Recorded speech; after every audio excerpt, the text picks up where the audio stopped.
Hello everybody, my name is Lola and welcome to my channel. Today we are going to watch my Meerca Chase gameplay. What started off as a few minutes of gameplay turned into 7 hours. That's right, you heard that, 7 hours. I was playing from 11 p.m. on August 12th till 6 a.m. on August 13th. I didn't sleep. My wrist was hurting, my hands were shaking, and I had such bad anxiety. But because I kept having really good games, getting scores that were really close to the avatar, it kept motivating me.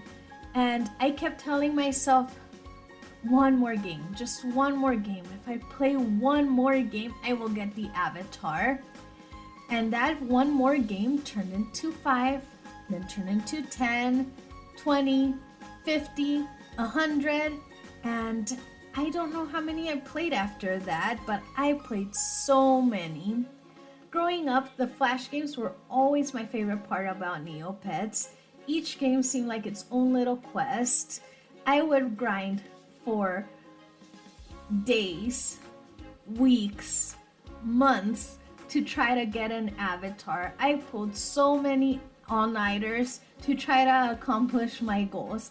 I am not the best at gaming, so I had to practice so much, and every time that I would get an avatar or a trophy, it had such a rewarding feeling. It would make me so happy and so proud that I was able to accomplish my goal, and I loved the way my account looked.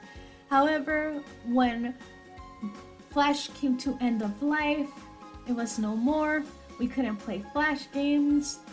I didn't really find myself enjoying Neopets anymore because they were always my favorite part, even though I do enjoy a lot of other aspects of the site, including any plots that they may have, a Tater Cup, all of that.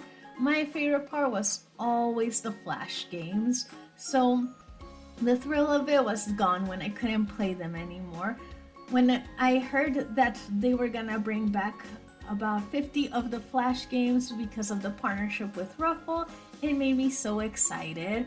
And I now know that I still have that same drive that I had as a child.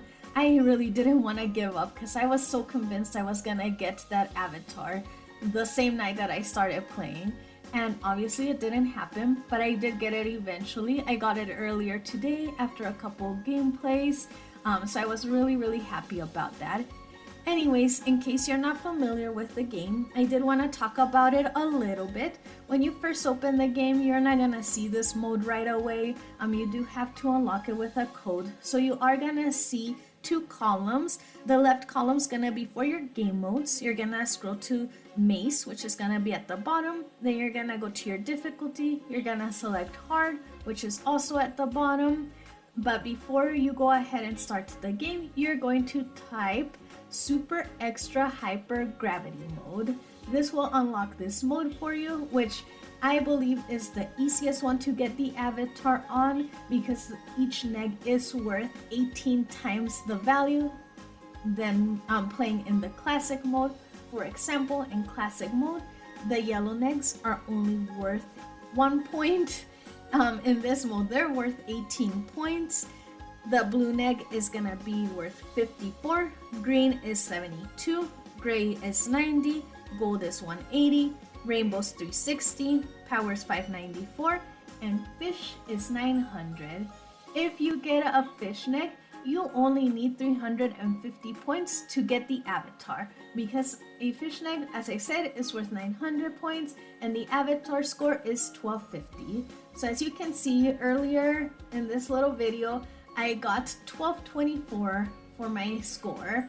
I needed like 2 more yellow negs in order to be able to get the avatar. So I was really upset that I ended up losing in that game, and it was a huge catalyst to me continuing to play so long because like I had seen that score. I knew that I could get the 1250. I just wanted to keep going. Anyways, when you are playing, there are gonna be a few obstacles that you have to be. The most obvious being all those red eggs that I'm trying not to touch. Every time that you get a neg, there's an opportunity for a red neg to spawn. They can clutter your screen, as you just saw, really bad. So you have to wind through them, maneuver through them, try not to touch them, because even if you just touch them a tiny bit, barely graze them, you are going to lose. Every time that you get a neg, your tail grows by 1 bead. Your tail, if you touch it, will also cause you to lose. When you get later in the game, if you've been playing for a little while, your tail will get pretty long, so you will have to take longer paths, windier paths to give your tail time to get out of the way. That way, when you get back to your starting point, you don't touch your tail and you don't lose. The tail, I don't find is a huge problem as long as you keep going in the same direction. So don't try to turn around. If you try to turn around because you missed a neg, you will probably touch your tail and you will probably lose. I recommend always heading in the same direction. If you miss a neg, just wait till you come back around and get it then. Sometimes it does take me 3 or 4 or 5 tries to get 1 neg, but that's okay because that guarantees that I can continue going on with the game as long as I don't touch any of the other obstacles along the way. The next one is going to be that circle in the middle. If you touch that, you also lose. If you touch the walls, you also lose. The circle I don't find to be as problematic, but negs do tend to spawn really close to it occasionally, and sometimes they even spawn right in the middle. When that happens, might as well accept your fate. Just lose and start a new game because you're not gonna be able to get that neg. Sometimes the negs will spawn really close to the wall as well, so you just have to be really careful not to touch them. The wall's usually a little bit easier to avoid, so it's not a huge obstacle. Sometimes the negs do spawn in really unfortunate spots as well, so sometimes they'll spawn in the middle of a little cluster of red negs, making it really difficult to get, or sometimes they will spawn in one of the corners of the wall and there will be like a red neg again in the way, making it hard for you to get, or as I mentioned before, right in the middle of that dark circle. Anyways, I still had a lot of fun playing the game, even though I got really bad anxiety. Meerca Chase has always been one of my go-to games. Right now, gaming is my main source of income on Neopets, so it is one that I play on the daily. I just was having an anxiety-induced night, so that's why it made it a little bit harder for me to get to the avatar, but it's all in good fun. I got it in the end. Anyways, I do hope that you guys enjoyed the video. I did have a lot of fun making it. If you did like it, please remember to like and subscribe. I do hope that you guys have a great rest of your day. Thank you so much. Bye!